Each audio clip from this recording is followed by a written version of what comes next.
ధైర్యానికి ప్రధానమైన కారణం డబ్బు. కలియుగంలో డబ్బు డబ్బు డబ్బు డబ్బు డబ్బు డబ్బు డబ్బు. ఎవరైనా బంధాలు అనుబంధాలు మంచివి, ప్రేమ మంచిది అంటే వానంత దొంగనా కొడుకు ఇంకోటి లేడని అర్థం.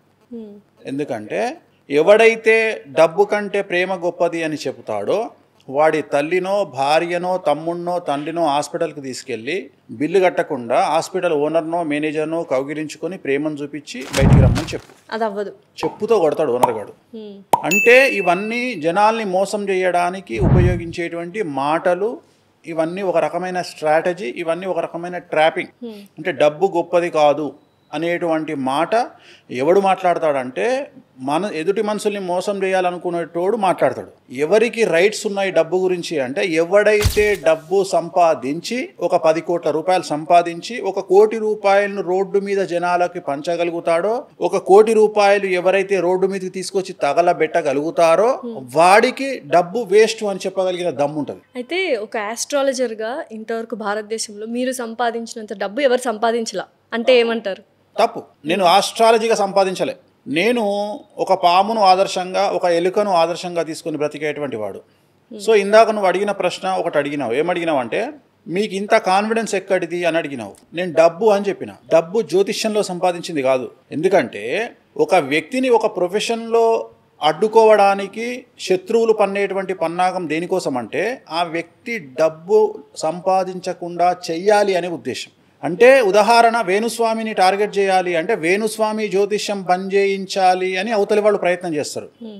వేణుస్వామి ఓన్లీ జ్యోతిష్యం మీదనే బ్రతికాడు అనుకో, వేణుస్వామికి వేరే ఆర్థిక ఏమంటారు డబ్బు సోర్స్ లేవనుకో, సో మనకు అప్పుడు ఏమవుతుంది అంటే వేణుస్వామి ప్యాక్ అవుతాడు. అదర్ సోర్సెస్ ఆఫ్ ఇన్కమ్ నాకు నేను రియల్ ఎస్టేట్ చేస్తా, నాకు వైన్స్లో సిండికేట్ ఉన్నా. సో నేను చాలా వ్యాపకాలు ఉన్నాయి. సో ఆ వ్యాపకాల వల్ల ఇతరత్ర ఆర్థిక మూలాలు, ఆర్థిక లావాదేవీలు నాకు ఉండడం వల్ల నేను జ్యోతిష్యంలో ఇంత ధైర్యంగా మాట్లాడగలుగుతున్నా.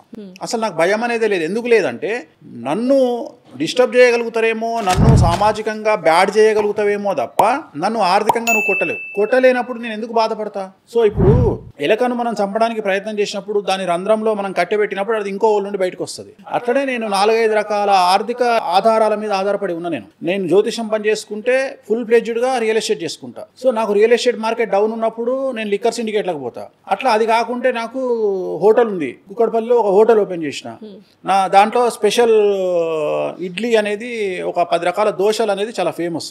అంటే నేను ఇంతమంది జాతకాలు చూసి, ఇంతమందికి కౌన్సిలింగ్ ఇచ్చి, పెద్ద పెద్ద బ్యూరోక్రాట్లకు మాట్లాడి, పెద్ద పెద్ద పొలిటీషియన్లతో మాట్లాడే వేణుస్వామి లైఫ్ గురించి అవగాహన ఉంటుంది కదా. అయితే జ్యోతిష పండితులు అనగానే చాలా నిష్టగా ఏమంటారు, చాలా పవిత్రంగా ఉండాలి. లిక్కర్ సిండికేట్లో వర్క్ చేయడం ఏంటి, డిఫరెంట్ వేస్ ఆఫ్ డబ్బులు సంపాదించడం ఏంటి అని చాలా మంది అంటుంటారు. దానికి మీరు ఇచ్చే సమాధానం? సింపుల్. నేను ఒక క్వశ్చన్ అడుగుతా. బ్యూటీ పార్లర్ ఎవరు పెడతారు? అందరూ పెడతారు. ఎందుకు పెడతారు? ఆ పని ఎవరు చేయాలి? ఒరిజినల్గా బ్యూటీ పార్లర్ అనే పని, కటింగ్ అనే పని ఎవరిది? కులాల పేర్లు ఎందుకులేదు. మరి ఎవడు పడతాడు పెడుతుండు కదా. చెప్పుల షాప్ ఎవడు పెట్టాలి? రైట్.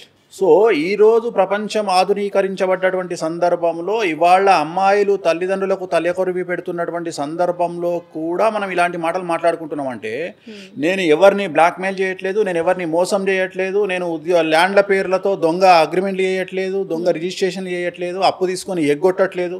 రైట్. నేను హ్యాపీగా నా డబ్బు నేను సంపాదించుకోవడానికి ప్రయత్నం చేస్తున్నాను. సో మోసం చేయట్లేదు, డబ్బులు మోసం చేసి సంపాదించట్లేదు అంటున్నారు కదా. బట్ ఎందుకు బయట అందరూ జాతకాలు తప్పుగా చెప్తూ మోసగిస్తున్నారు, కొన్ని రాంగ్ ప్రెడిక్షన్స్ అయ్యాయి అని కూడా అలిగేషన్స్ వస్తున్నాయి? ఒకటి కాకుండా 2 చెప్పు నాకు. ఓకే, అర్థమైంది. నేను అనేది, నేను చెప్పిన దాంట్లో జగన్మోహన్ రెడ్డిది ఒకటే ఫెయిల్ అయింది.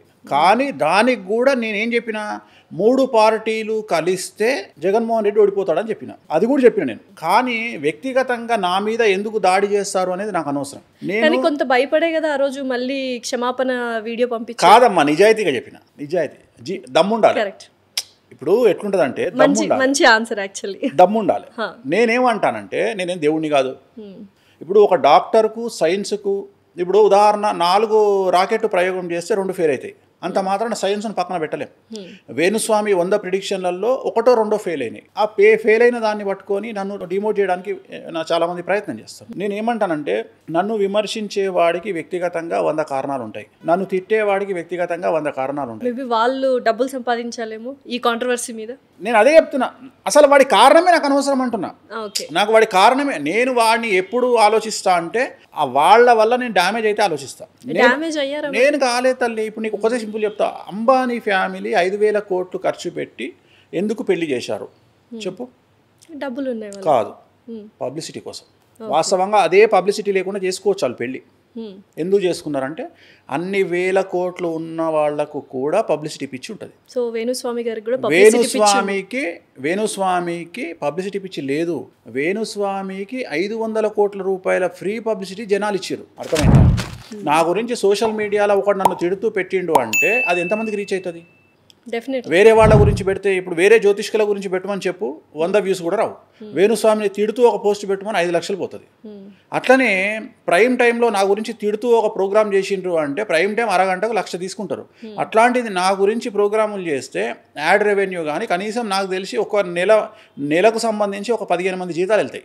అదొక్క రీజనే అంటారా ఒక ప్రైమ్ శాటిలైట్ న్యూస్ ఛానల్ మీ గురించి మాట్లాడడము? నేను అనేది ఏదన్నా కావచ్చు తల్లి. నేను అనే పాయింట్ ఏంటంటే అది నాకు నష్టాన్ని కలిగించలేదు అంటున్నా నేను.